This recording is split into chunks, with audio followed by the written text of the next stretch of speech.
on drugs, suicide. All of this stuff is a package deal. The suicide, that all of this stuff, mental health. This weapon that I'm talking about is the biggest, it's the main problem. It's the crux of the world mental health. This weapon right here. Because when you can't figure it out, guess what? You talk about committing suicide because it will drive you mad. Some people's not as fortunate as me. Some people can't master this thing like this. You know what I'm saying? So look, let me take this a step further. So they said, okay, you maxed out. You maxed out. Well, we can't parole you out of the ADX Federal Supermax. Nobody paroles out of here. So we're going to put in your referral. We're going to send you back to Lollipop, where we got you 8, 9, 10 years ago, where the first ride was. And as soon as I got there on the plane and put on the bus and take it to the prison, because every time they fly you, you're going to always land at a military base. Every time the feds move you, the closest military base to the prisons, the federal prisons, that's where you're going to land. And when you land, it's going to be federal marshals in bushes, feds in bushes with guns, and it's going to be buses parked every which way, and everybody on that plane is going to come down, and you're going to get on one of those buses going that way, going that way, going that way. Fortunately for me, when I got off, they were saying, "Welcome back to Lollipop Sample." They remember me from when I left. Put me on the bus, took me, stood out in front of that joint, sitting waiting for the lieutenant for a minute, about 30 minutes. And as soon as they took me off, he said, "Who do you have here?" "Oh, this is Sample. He just come out of the ADX Federal Supermax. Take you the lower ride. Take you the lower ride." I said, "Whoa, you kind of geeked up, ain't you?" Took me, locked me in the lower ride. They said, "You won't get on the compound here. You got 30 more days left. You got a one-way ticket for you to LA. 30 more days left." I left up out of there, got me on the bus, went back to Compton. I'm gone, what? I did 14 off the 18, 14 flat. Guess how long I was on the streets? 54 days again. Now, tell me that's some shit. Wow. 54 days again, but this time, you know what the Fed said? He said, "You've been busy in 54 days. You got 4 bank robberies." I said, "Whoa. 54 days. Okay. Now we gotta really let them know what this shit is. Because they talking about giving me life. The Federal Sentencing Guidelines book is a book that they started in the 87, the new Federal Sentencing Guidelines, where, okay, you guys want to sell crack and stuff off the guns and go to the state joint? Now we got a new Federal Sentencing Guidelines. You get caught with so many grams, you come into the feds. So this is when they start yanking all the blacks and Mexicans off the streets. In the feds. With the guns, with the drugs. Oh man, it was terrible. Man, I looked around, I was like, man, this is crazy. This is crazy. It was coming in. It was coming in. It was coming in. But for me, I felt right there on the border. I felt under the old sentencing guidelines. So that judge could have really gave me 30 years for the bank robbery, 25. Then he could have gave me that extra 5, 10 for the pistol, which they was really trying to do then. So it was, 54 days. So now I'm going to arraignment. This is when it gets tough here. They give me a lawyer. And I tell this lady, I said, "Look, you need to tell this judge there's something that's going on." And I was trying to explain the technology. She said, "I can't tell him that. I can't tell him that." She didn't even know how to tell the man. She didn't know what, she didn't have a clue. I said, "Your Honor, may I address the court?" He said, "Yes." I said, "Your Honor, there's something that's trying to get me to plead guilty, but it's not me." He said, "Huh?" I said, "There's something trying to get me to plead guilty to 4 bank robberies, but it's not me." He said, "What?" Shut it down. He shut it down. He shut the whole show down. And from that point on, I jumped in the driver's seat with my own lawyer. So they took me back to the jail, to the federal detention center. I wrote the judge, I said, "There's been an immediate breakdown, complete breakdown with me and this lawyer. I don't want to, blah, blah, blah, blah." Hey, it wasn't 3 days. They go aircon again. Federal marshals got me on the plane. Flew me out of LA all the way to Springfield, Missouri, to the federal prison, Springfield, Missouri, Medical Center for Federal Prisons. Okay, stuck me in a hole there, put me in solitary confinement, and I was sitting in this place saying, "Whoa, what the hell?" So The next day, I said, I asked her, the pencils was this long. I said, I need some pencils and paper. They came by anything, he tore the paper. I said, I need some pencils and paper. I collected the paper and the pencils, the little pencils, and I wrote a torture manual this big on the program. A torture manual. Next day, he busted trap. The guy say, hey Sample, he said, I'm gonna be, my name is Dr. Demir, I'm gonna be your doctor while you're here. I said, yeah, while you being my doctor while I'm here, you need to take this manual, but you need to go get you a copy of it and bring me a copy back. He came back the next day, he handed me the paper through the trap, he said, they about to pull you out. They handcuffed me, pulled me out, took me to the back before the man could sit down. He said, where did you learn this from? He said, where did you learn this from? I said, I told you the ADX fit on Supermax. He said, this is my intern. He had a young white lady with him. I said, they killing people with this technology. She said, they're killing people? I said, yes. That was the start of it. I ended up in a study case. I went there, let's see, 2000, 2001, 2, 3, 4, 5, 6, 7. I was a study case with no trial. No trial. The doctor said I went through the best of the best. So after he asked me where I learned this at, he said, we're gonna go take you and put you back in the cell. And would you take this test for us? I said, yeah, I'll take the test if you give me a neurovial. Because there's something in me I want it out. They went to put me in the cell, came right back and handed me a test. A 500-page test. Psychological test. The third question on the test, Renita, was, do you hear voices? I said, y'all messed up. I told the test up, y'all get y'all stuff away now. I ripped it up. And when they came back to get the test, see, because if I take that test, it's going to be part of trying to give me that 100 years. So I didn't take the test and I tore it up. He said, you tore it up? Why did you tear it up? I flushed it down the toilet. Why did you do that, Mr. Sample? I said, because you guys ain't being truthful with me. I told you to give me the new about I'll take it. Give me the what were you referring to? The neuroval? What's that? Can you tell us? CT scans on the brain. Body MRI, basically. Yeah. Oh, okay, yeah. You need to know about it. She know. She know. The audience might not know, because I wasn't familiar. You know what I mean? I wanted to really Body scan, because he wanted to see what they put in him. Yeah. I fought for it, so they was flying back and forth. Back and forth. Sorry, not to cut you off. So what they did is he said, give me an evaluation. He wanted imaging because he knew they put something in it, in his body. You understand? No, we're talking about cybernetics, right? We're talking about like cybernetics. Cybernetics is the foundation, sir. Yeah. Right, to turn him into what the Manchurian candidate, what they wanted him to be. So he figured it out, and he said to them, give me a neuroval in order before I take your test. So what they did is they presented a test to him, 500 pages, but in the test, they wanted him to basically say he's hearing voices to write him off as crazy. That's what's going on. Go ahead. So my whole thing was this.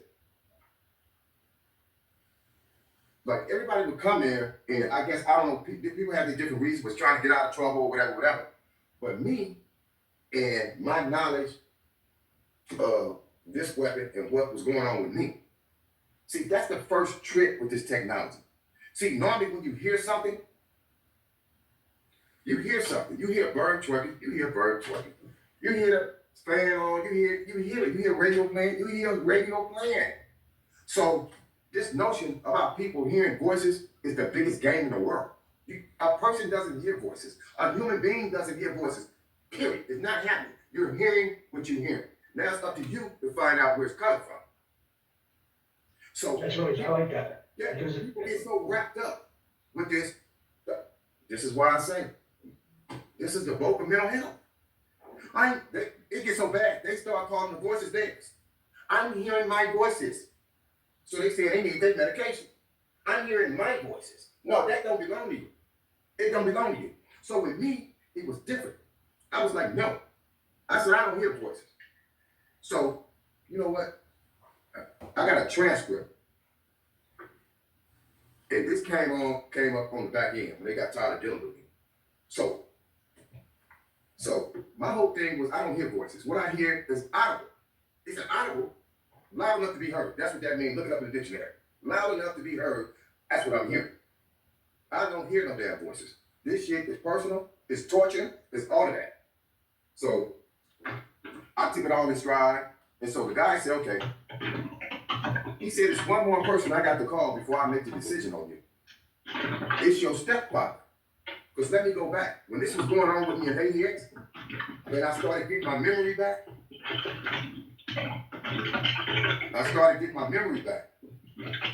Well, I said, damn, I want to call my people, but I tore up everything I had. Hey, Rob, we're hearing you typing. Oh, sorry. Yeah. Sorry. I said, I want to call my people, but I tore up everything I had to rebuild my mind back on my own. So they was trying to rebuild it back with the incoming programming. And every time they was trying to rebuild my mind back, I was mastering what they was doing. That's how I got good at this. I kept everything they did to me. They would close my nose receptors. This thing, look, it's cloned on to your nervous system. So it's like a person that's cloned on to you, and his job is to crash you, is to walk you to your death, 24 hours a day. This is why the world is like it is today. Everybody that goes shoots up a school, he has a hammer. Everybody that go robs a bank, he has a hammer. Everybody that no, I better not say that. I ain't gonna say that. But just look at, hey, this is what this thing is about, man. Happening. So he called my stepfather. Because once I got the number, and how I got the number was, I said, the chaplain came, I requested to speak to the chaplain. I said, you think you can get my people's number, phone number? He went and brought the number back to me. That's why I was able to call him. And when I called him, this is what I said. I said, look, hey, step up. I know you're going to think I done lost my mind in this place, but I got to ask you something I need to know. I said, have you ever heard of a technology that can hear what you hear, see what you see, smell what you smell, the whole nine? You know what he told me? He told me, yeah. He said they put it on a couple of guys out of Chicago and made them tell on each other. So this thing here, it makes you tell on people, it makes people tell on each other, and this is all you're going to see. When they program a group to do a crime, they're gonna program one of the two to tell on each other. It's all a part of the program. It's just how it go. So after that, he came back and but he was able to repeat the same thing that the conversation we had, my stepfather, to the psychologist, the doctor. He said, man, you know what, man? He said, I'd have to find you incompetent to stand trial on 4 bank robberies. I said, okay. So one of the other doctors told me, at some point, we're going to send you back to California. And at some point, they're going to send you back to us. And at some point, we're going to stick you in the booty with a needle and make you competent. We're going to restore your mind back to competency. I said, all right. So they say, okay, we want to force medicate you. I said, I'm not taking no drugs, right? So I characterize myself as a federal pretrial detainee. I don't have a sentence. I don't have nothing. I'm fighting. I'm not even fighting the bank robberies no more, because once the judge shut down the court proceedings, it became a situation of whether or not I'm mentally competent to stand trial on the 4 bank robberies. That's what they were dealing with me. So it was flipped from a criminal platform to a civil one. And once it became civil, the doctors had to deal with me. They had control over me. They had to say so, or whether or not they felt I was competent to stand trial. It wasn't about looking at no discovery, trying to figure out which way you're going to fight the case. So I was like that in limbo for like 5 to 6 years, just like that. And I was so naive at the time, I didn't even know that I was a study. So once we went to court, I ended up getting an article out of the U.S. Today's. It was a small article. And the article entailed that there was a doctor named Richard Young, and you guys can Google this. Richard Young, out of the Whitehead Institute in Boston. He was a doctor that created a chip that you couldn't see with the naked eye. But the chip was created to revolutionize the world on a global scale in the medical field, for us to cure cancer. So what this chip do, this tiny chip, it cuts the cell off like a light switch on and off to cure cancer. So I ripped that little article out. Somehow I got it back on the airplane. I got it back, and when I got back, remember that same lawyer that couldn't speak up for me that I met? I called her. And I said, I'm back. I've been found incompetent. I said, but the thing is, I want a trial. Now, I'm going to flip it back. I want a trial, and I want to put this chip on trial. I want to put this technology on trial. I want to put all of this stuff on trial. She said, well, I got to get you on the docket. So when we went to court, she sat next to me, and I handed her that little clip about the doctor, about the chip. See, my whole thing is I wanted to demonstrate that chips exist, whether or not it's for good purposes or for the wrong purposes, that they exist. To show that this man finding me and rendering me incompetent to stand trial was bogus. Because he rendered me incompetent based on my knowledge of this weapon and this stuff that goes on in the global scientific community that's prevalent in today's scientific community. It's prevalent. You can't be called crazy for it or nothing. But my knowledge had a knowledge of it. He rendered me incompetent because he didn't have knowledge of it. So when I got back, I wanted to use that article to show how stupid he was, that chips do exist, regardless of what kind of chip it is. There's patents on all kinds of chips. So once you resend, so I can have a trial. So look, they never gave me a trial. I fought it and fought it. And me and my lawyer got real tight. She was a young white girl. We got it real tight. So when I gave her that article, 3 days later, they called me. They said, hey, you got a legal visit. When I went down for the legal visit and got escorted down there, they said, your visit is in room 10. When I went to room 10, there was a guy there named Thomas Oates. He said, the attorney said to me, I'm your new investigator. He said, you know what? I read the piece. Your chip does exist. I talked to Richard Young at the Whitehead Institute of Boston, and he explained to me all the commercial uses for his chip. I said, I'll hold it right there. He may explain to you all the commercial use of his chip. I said, but there's some dirty chips out there, man. He said, yeah, and we're going to find them, and I don't put nothing past the government. This dude went on a rampage, just investigating. I had it for like 6 years. He got to know me very well. I said, every time I talked to him on the phone, he got a new chip. The Angel this, the Angel, it was done in the 60s. It was this, that. Oh, we came with so much evidence. He said, wait a minute. I got a friend that worked at 60 Minutes or 2020. Let me try to get in contact with him so he could run this story. I said, yeah, because they ran a story like this on 60 Minutes. I remember a long time ago. When I talked to him again, he said, call me back in 30 minutes. He said, my buddy is playing stupid. At 60 Minutes, 2021 of them. I said, we're going to get to the bottom. He said, man, if they don't kill us first. I said, we're going to be all right. And so they end up,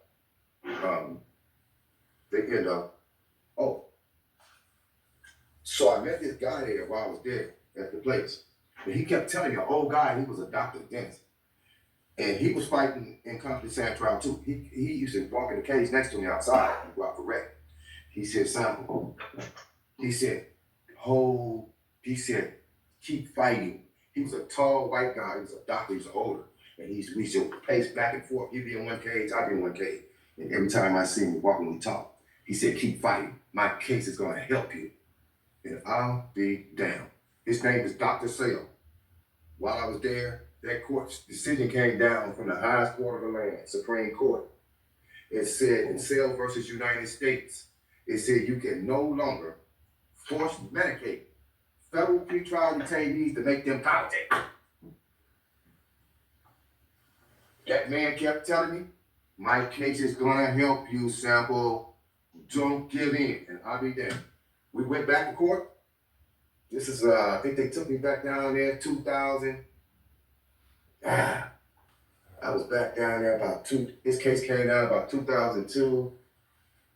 Oh man, and I went back down for the hearing. Oh man, I went back down to the hearing.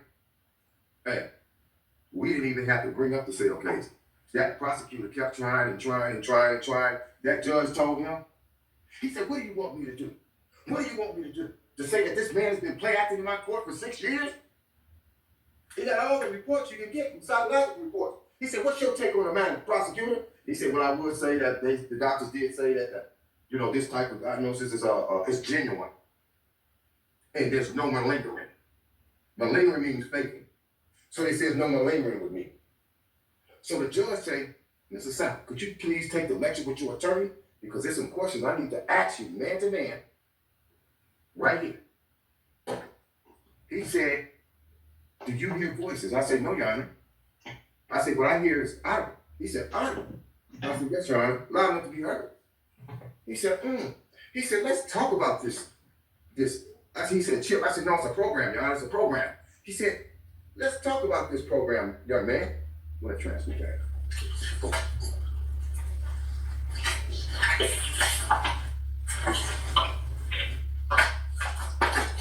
This is the transcript right here. It's vicious. This is the transcript. This is the colloquy that went on with me and him. And this is when he finally, he just said, look here. The prosecutor was saying, hey, Your Honor, this man's been busted red-handed. He threw the book at him. He said, what are you talking about? He said, Your Honor, he's going to very well end up like John Hinckley. I said, John Hinckley, and placed in a place for a different period of time and then released back to the community. I said, John Hinckley was the one who shot President Reagan. He said, you know what, man? What am I to say? This man is play acting in my court, this, that, and the other. He said, look. He asked me, he said, man, where did you learn this at, man? The judge. I said, at the ADX Federal Supermax. He told him, man, they had the sidebar. My attorney, there's the sidebars in there too. She said, John, you know what? He's been fighting for the renal valve for this. I went and I investigated, and the hospital told me, Memorial White in LA said that it might be about $1,000 or so to do an MRI, and that, he has this thing in his head, so to the point that he want to prove or disprove. Because if it's in, this is going to be his defense in trial, Your Honor. He said, whoa. He said, damn if I do, damn if I don't. He said, and so it's found that there's no chip in his brain, this, that, and other, and he's going to resort back to his overall belief that it's an overall conspiracy for the government to do this to everybody. He said, damn if I do, damn if I don't.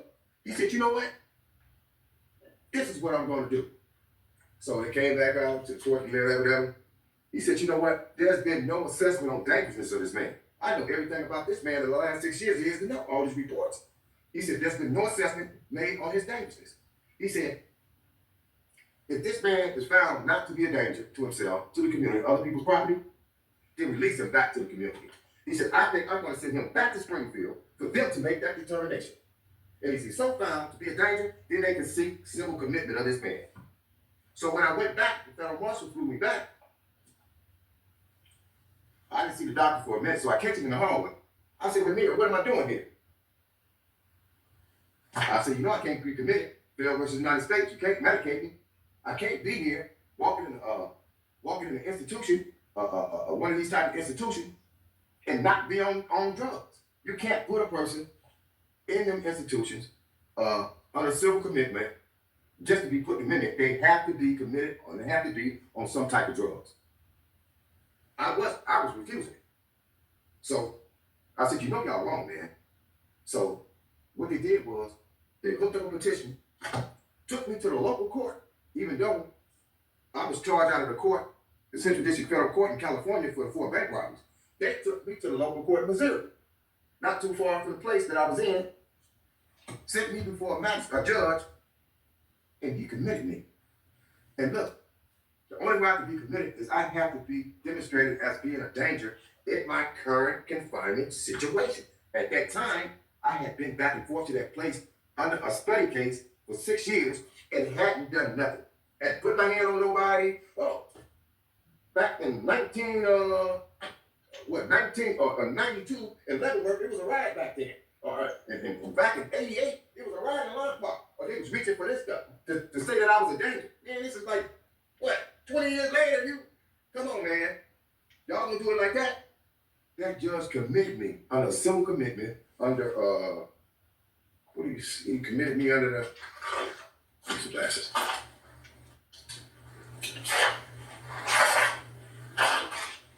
He committed me under civil commitment to Springfield. I grabbed a bucket, I grabbed a cart, and I started painting everything in that place. And the doctor said, you re-beautified everything in the institution. It was an old place. I was just painting. He said, man, one day you're going to go to risk assessment. They're going to release you. I went to risk assessment about a year later. And them doctors, I had them hallways shining, I stripped the floors, and they walked down the hallway. Them people say, man, we gotta get him out of here. They had them doctors shooting at me. Okay, do you still hear voices? I ain't never heard no damn voices, but they said, you got to quit saying it. You got to quit talking about this. They kept telling me, stop talking about it. Don't talk about it when you go to risk assessment. And when I went to risk assessment, I said, no, I don't hear nothing. And what would you go if we release you? And who do you? And then I had a case manager lady. She said, oh, he has a good family background. And he has support, his family, this, that, and the other. So I walked around for a week. I didn't know nothing. And I ran into her in the hallway. She said, good evening, Mr. Sample. Oh, your risk assessment, you've been released. I said, what? But let me tell you this. Once they illegally committed me, I went to the law library. I told you all that time I was doing, all I lived in the law library, studied. So federal law, I kind of know it a little bit. So once they committed me under the bogus civil commitment, I went to the law library and filed a writ of habeas corpus on their ass, a great writ. And one of the first questions I asked given the writ that they had to answer was whether or not my knowledge of what goes on in the global scientific community makes me incompetent. And if so, did they violate my constitutional rights, commit me? So when you answer the first question, 1 and 2, the next ones, you got to raise your hands up. So when they said I was released, I said it again. They said, you know what? You've been releasing everything, son, but there's one problem. They said you have a writ of habeas corpus pending in our district court. I said, hold on a minute. I went back to the law library. I filed a motion to withdraw the motion and make it a nullity forthwith. They sent me the order, took it out, gave it to them. I was on an airplane up out of there. So I was on an airplane up out of there, but I couldn't speak about this stuff. So I went back, I went to Texas. And I stayed there maybe 3 months, 4 months. I told my brother, I said, look, I'm going back to LA. Went back to LA. They transferred my conditional stuff because I was still under that civil thing. And so they gave me a parole officer for that. And I was on that for 5 years straight. Seeing a psychologist for 5 years straight. For 5 years. It was every week I had to see that man. And he finally said, you know what? Just see me every 2 weeks. And then it soon became, she said, Sample, man, she said, you a testimony. She said, I said, well, how you going around out robbing banks? She said, I know you're not. She said, I get all the bank robberies, I get everything. She said, you're a success story. She said, you're a liability to us, you're costing us too much money. Then I started working in the oil refineries. She said, you can start going out of town now. And I'm gonna put in your paperwork to get you above this while you gone. So she went to the federal judge and he released me off this stuff. Bam, released me. I got the paperwork, I got everything. I got all my transcripts. He released me, and guess what he did? He sealed all the records under the federal seal. He sealed all these transcripts, and I got the transcripts. He sealed everything dealing with my case. It's unpublished. You can't find it in a law book like the regular cases. You can't find it nowhere. Unpublished. So they got this thing with Homeland Security. And in the oil refinery, there's certain places that they have jobs. Okay, we're going to Texas, but it's by the waters.